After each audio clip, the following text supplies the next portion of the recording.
যার চিক রিজিয়ন বা গালের এখানে বিভিন্ন টাইপের স্কিন ইরাপশন ছিল এবং তার সঙ্গে বিভিন্ন টাইপের ছিল এবং তার সঙ্গে ড্রাফ ছিল, প্রচুর খুশকি এবং তার লস অফ অ্যাপিটাইট, খিদে হয়, এরকম টাইপের বিভিন্ন রকম কমপ্লেন কিন্তু ছিল।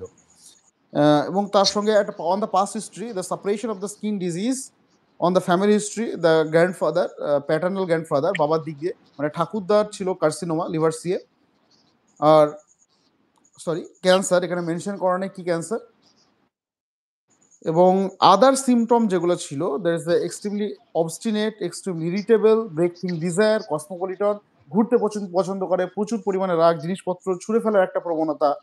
তো এই প্রতিটা সিমটমে পেশেন্টের কাছ থেকে কনফার্ম করব তো উনি সে বাচ্চা এখন কেমন আছে। তো এই সমস্ত কিছু টোটালিটি করে আমি পেশেন্টকে টিউবারকুলিনাম প্রেসক্রিপশন করেছিলাম। তো বাচ্চাটাকে আমি একটু দেখাতে বলবো এবং বাচ্চাটা কেমন আছে তার মায়ের কাছ থেকে আমি তার গার্জেনের কাছ থেকে পুরো শুনবো। আচ্ছা বলুন। বাচ্চাটা একটু লাইভে আসতে বিরক্ত হচ্ছে কেন জানি না, অনেকক্ষণ থেকে বসেছিল তো বুঝতে পারছি না, কিছু মনে করবেন না। আচ্ছা আচ্ছা ঠিক আছে। বাচ্চাটা খাওয়া দাওয়ার যে ব্যাপারটা ছিল, খেতে চাইতো না, সবজি ফল কোনো কিছুই খাবার খেতে চাইতো না। এখন সবকিছু খায়, তেতোটা পর্যন্তও খায় আমার ছেলে। এখন পরিবর্তন হয়েছে। হ্যাঁ, ছড়াছড়ির ব্যাপারটা আগের থেকে একটু কমেছে। আর যে ওর সবসময় ঠান্ডা লাগতো, নাকে বসে যেত, গলায় কখনো বসতো বা ছাতিতে কখনো বসতো না, নাকে বসে, ওটাও কমে গেছে। এখন প্রায় বলতে পারেন বাচ্চাটা সুস্থ আছে। খাওয়া দাওয়ার দিক থেকে যেটা সব থেকে প্রবলেম ছিল, কোনো কিছুই খেতে চাইতো না, এখন ঠিক হয়েছে।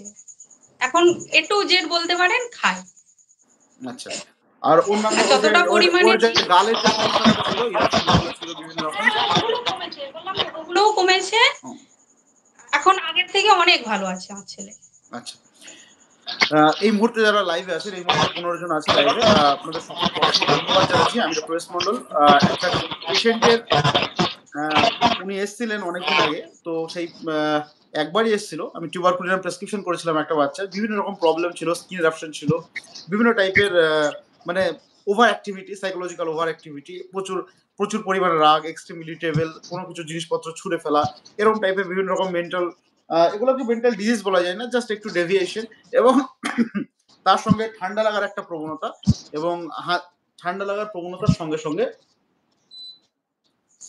বিভিন্ন টাইপের এমন স্কিন ইরাপশন ছিল চিক রিজিয়নে, ঠিক এইগুলোতে ফোরহেডে একটা ইরাপশন ছিল, এবং সেই প্রবলেমগুলো এখন কিন্তু কমপ্লিটলি অনেক মানে ম্যাক্সিমামটাই ভালো হয়ে গেছে। এবং সবথেকে বড় সমস্যা আমার কাছে যে কষ্টটা নিয়ে ওনারা এসেছিলেন, যে খিদে বাচ্চা একদমই খেতে চায় না, এবং ওকে আমি যখন দেখেছিলাম ওর ওয়েটও অনেকটা কম ছিল, যথেষ্টই কম ছিল নর্মাল একটা ওয়েট থেকে। তো এখন কিরকম, ও সামনে আসলে একবার আসলে ভালো হতো, না আসলে তো কিছু করার নেই। অনেকক্ষণ থেকে চেষ্টা করছিলাম বসানোর, কিন্তু ওকে ওকে ঠিক আছে। আচ্ছা, আপনার যে প্রবলেমগুলো ছিল সেগুলো একটু বলুন। আপনার নামটা কি ছিল? কাকলি মাঝি। একটুখানি কাকলি মাঝি, 30 বছর বয়স। স্কিনের বিভিন্ন অ্যালার্জি টার্টিকারিয়া, মানে স্কিনে গোটা বার হতো, অ্যালার্জি বার হতো, তাই না? এবং তার সাথে ফোরহেড, কপালের বিভিন্ন রকম দাগ ছিল, এবং হিল ক্র্যাক এবং ড্যান্ড্রাফ, খুশকির সমস্যা ছিল। তো এরকম টাইপের, এবং আরো অ্যাসোসিয়েটেড সিমটম ছিল, সেগুলো উনি আরো অন্যান্য সিমটম ছিল, desire for sour and chilli, এই সমস্ত সিমটম টোটালিটি করে আমি প্রথমে একবারই প্রেসক্রিপশন করেছিলাম, দ্য টি অক্সিডেন্টালিস বা ট্রি অফ লাইফ প্রেসক্রিপশন করেছিলাম। তো এবং এর সঙ্গে আপনাকে তেল আর শ্যাম্পু, বিটি অ্যান্টি ফেয়ার অয়েল এবং শ্যাম্পু দেওয়া হয়েছিল। আই থিঙ্ক এইগুলোই ছিল। তো আপনি কেমন আছেন যদি কাইন্ডলি একটু শেয়ার করেন। এখন ভালো আছি। যেটা অ্যালার্জির প্রবলেম ছিল, প্রচুর এখন অনেকটা আমি সিঁদুর ব্যবহার করতে পারি, আগে যেটা পারতাম না। এক্স্যাক্টলি। এখানে একটা কথা বলা প্রয়োজন, যে আমাদের যে মানে হিন্দু কমিউনিটির ভিতরে যে মানে সিন্দুর ব্যবহার করার যে একটা প্রচলিত একটা প্রথা, এবং যেটা একটা মানে খুব ধর্মীয় এবং cultural, not only the religious, ধর্মীয় না, একটা কালচারাল আমাদের একটা ঐতিহ্য, সেই ঐতিহ্যবাহী একটা জিনিস। কিন্তু ওনার যে প্রবলেমটা আমার কাছে প্রথমেই নিয়েছিলেন, যে এত পরিমাণে সিভিয়ার অ্যালার্জি বা ইচিং হতো,